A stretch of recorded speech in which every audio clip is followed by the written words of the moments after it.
Salve, Mika, and welcome. Today we're going to be taking a look at Vergil's second Eclogue, lines 60 through 65. But first, last time in Vergil's Eclogue.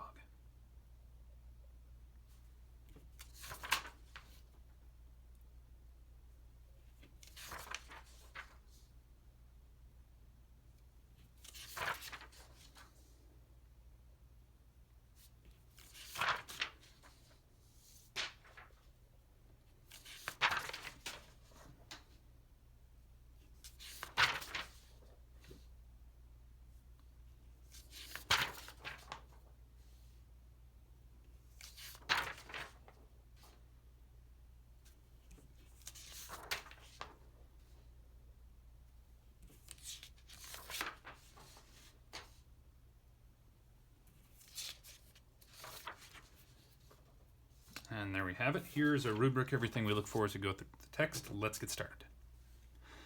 Quim fugis. Demens habitarunt di quoque silvas Dardaniusque pares.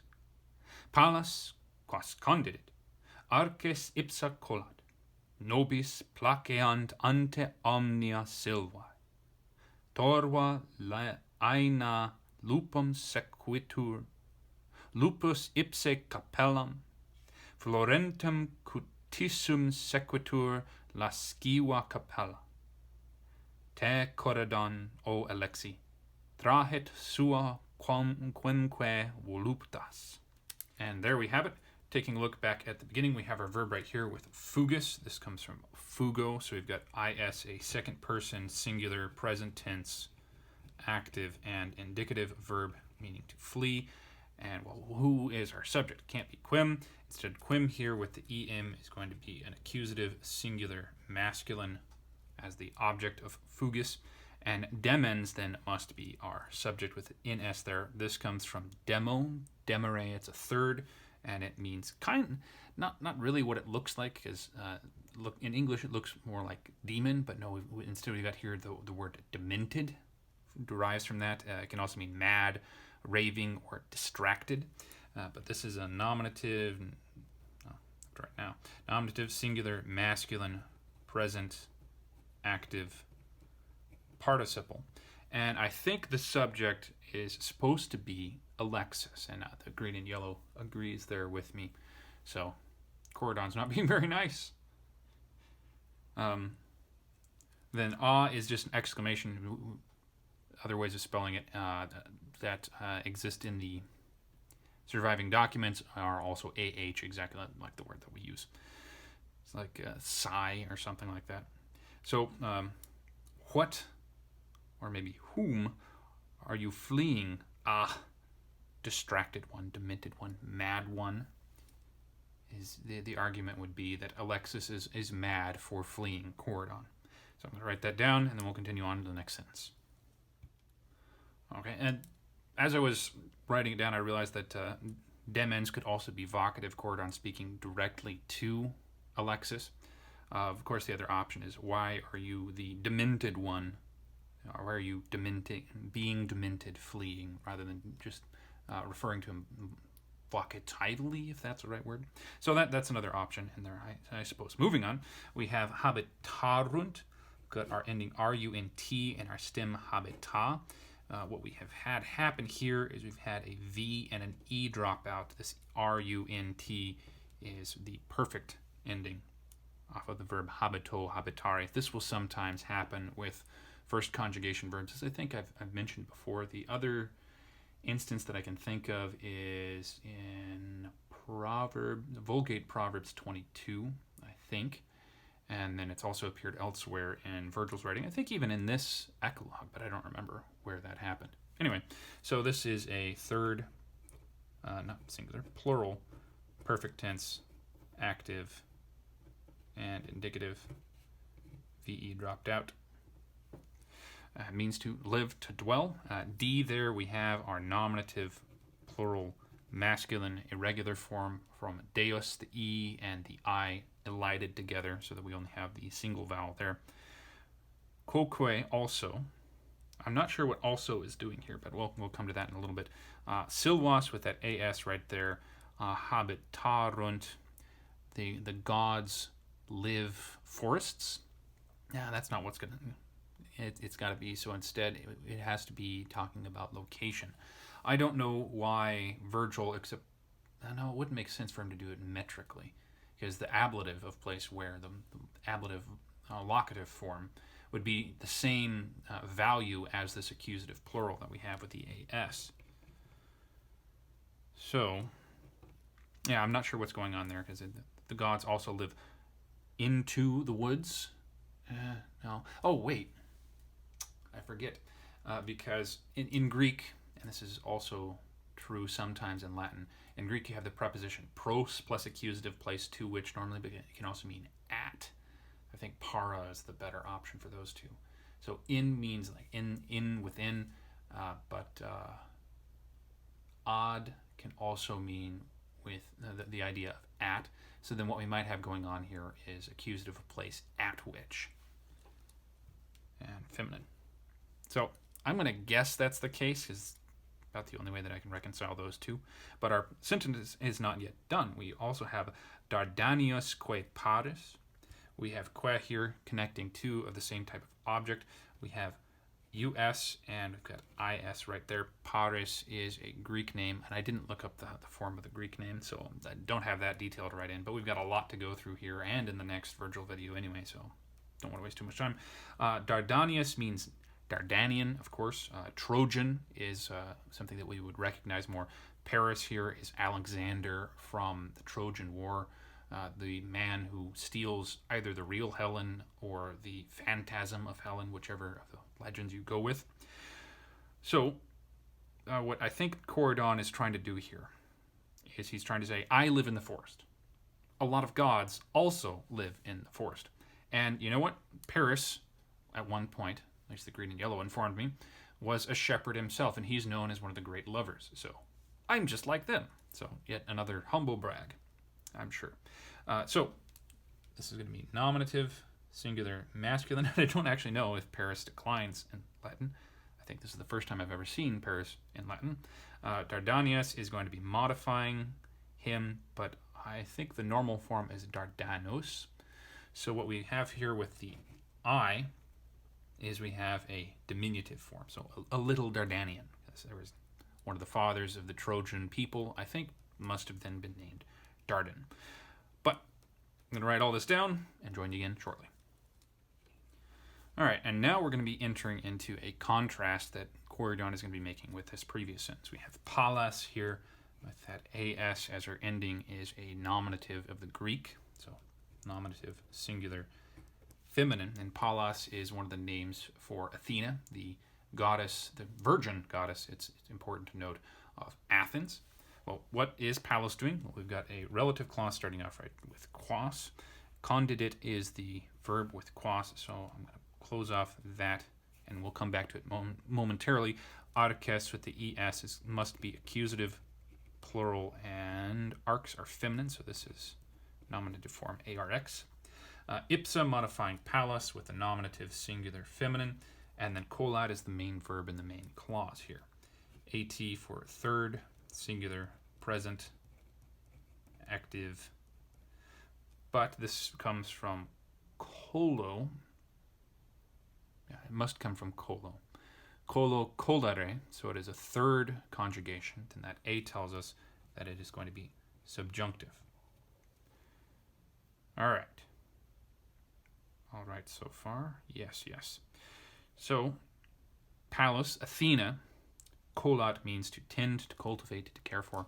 Athena herself might care for citadels, for fortresses, for castles. And then we've got the contrast, which we should immediately think of back here, where the gods and Paris the lover lives, and the rest of the contrast, which I'll get to in a moment. Then quas refers to arches with another accusative, plural, feminine. Condidit, this comes from condo, condere. You, of course, get the word condo from it, but this means to found, to build, to establish. So, which citadels she herself built. And with this id, reduplication right there, we have a third singular, perfect, active indicative in this subordinate clause. Before I write that down, let's go ahead and take a look at the end of the contrast. So Athena makes citadels, castles, she cares for them. But what about us? What nobis, dative, plural, of... No, it's not going to be an advantage or anything like that because of what the verb is. We've got placeant. E-A-N-T, int is our third person plural. Placeo, present stem, is active in form, and this is another subjunctive to go with the verb of the previous clause, colat. But what is pleasing, so placent is going to be taking dative as an object. I think we could call it a advantage, but that's neither here nor there. Omnia silvae. Silvae could be our subject, but placeant doesn't take an object, so omnia must be the subject with silvae owning it. So a genitive, singular, feminine with a nominative, plural, accusative. And then ante is just an adverb. So then what's going on? Pallas likes the citadels, as I've already said, but to us, it is pleasing before all others, we would probably need to say, or, didn't think of it that way, because ante can take an accusative as the object for everything else, silvae being the nominative subject of placent. Yeah, that makes a lot more sense. So that's what I'm going to go with. Force is better, therefore I coridon am better, so on and so forth. Join you momentarily. It's also notable that with nobis, Coridon is trying to draw Alexis in to have the same feelings and the same likes and dislikes as himself. Moving on, torva is an adjective. Leaina is a noun, so we have to go forward. Lupum also no. Sequitur, T-U-R right there. This is sequor, it's a deponent verb, third singular, present stem, and not active. Hello, Phrygius, and indicative. Torva is an adjective meaning keen, savage, grim, or staring, and it's going to be modifying leaina. That A right there, this comes from leo, so we've got a lioness, nominative singular. Yep, nominative singular because of the verb, and feminine. Torva modifying that. I think savage could fit the lioness better than the other meanings. Then lupum, um right there for our accusative object, and singular, not plural. Masculine for the wolf. So the savage lion follows the wolf. But since we've got a series of these, I'm going to go ahead and parse them all and then come back and translate it all in one go. Lupus, we now have the wolf as the nominative. Ipse himself, capellum. Am for another object of the same verb reassumed because of the ipse. This is singular, feminine, is the she-goat, so the wolf himself, the she-goat. And then we have an object leading with sequitur and our subject last. Florentem. We've got em as our case ending, but int as the marker of the present participle. So that's accusative from floreo, a second conjugation. Accusative, singular, gender is this? Clover, it's cutissum. I think cutissum is masculine.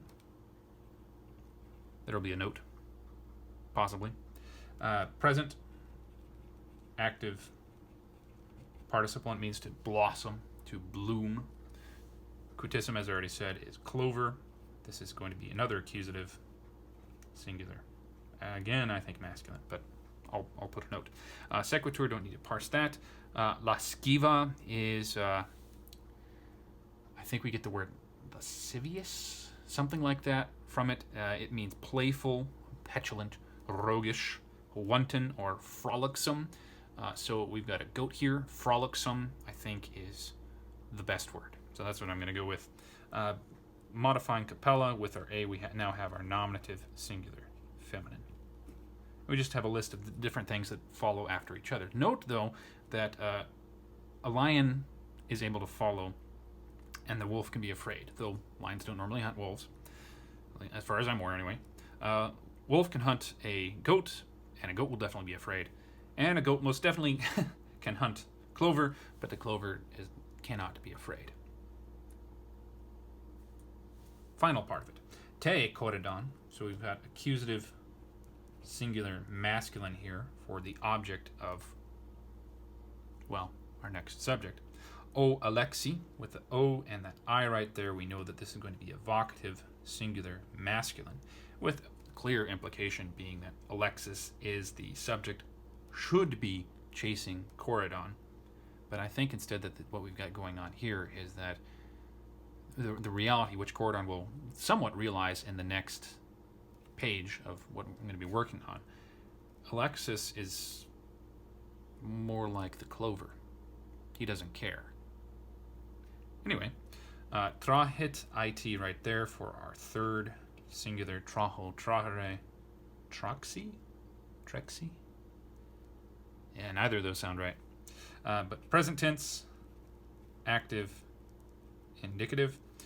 Sua has to be going with voluptas, voluptatis. This is an aas, autis, third declension feminine for nominative singular. Quemque is accusative, so this is from quisque. Yeah, quisque, quidque. Accusative, singular, masculine or feminine, and in this case, I think it does kind of fit both because he's pulling back to all of the rest of this going on here. So we've got female lion, male wolf, female goat, which incidentally is also a chiasm with masculine, backwards, feminine, masculine, masculine, feminine, going down and then back up, if you know what a chiasm is. I didn't help at all in describing that. Moving on, voluptas is pleasure, enjoyment, delight. Sua has to be Alexis's own, so your own, his own pleasure draws off, pulls forth, drags away. It's not the word for betray. The reason I bring up a betray, which is trado, is I'm not sure what Coridon is trying to say here. Is he saying that Alexis's pleasures are drawing Coridon as each of these other things draws the previous one? Or is he saying that Alexis's pleasure is abandoning him, which would be more the idea of trado, betrayal? I don't know. I'm going to have to go with the base meaning of the word, so draws off, pulls off, drags away in the translation. But I think the idea here is that Coridon is, yet again, as has happened several times, realizing the futility of what he's hoping for and is going to berate himself, sort of, next. Anyway, I'll write down the translation and join you again in a moment. It's all right, jumping back in, I realized the mistake I made earlier, which in editing probably won't have time to put a note in, but te is accusative singular.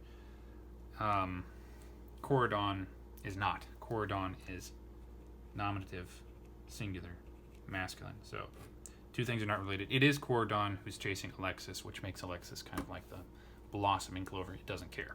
He doesn't care. And then another correction, which I almost made, but then, I don't know, brain crashed, as usual. Sua can't be you. It has to be the third person, so it's there. So then this phrase refers to each thing. So the pleasure, the delight, the enjoyment of the lioness draws off the wolf, draws off the capella, so on and so forth. Alexis, Coridon, to no avail there, though. All right, let's take a look at this in its own context and see how horribly I did. Whom are you fleeing? Ah, distracted one. Gods also live at forests and are Danaan Paris, like us. Palace, which she founded, citadels herself tends. To us, before all things, forests please. Savage lioness follows wolf, wolf himself she-goat.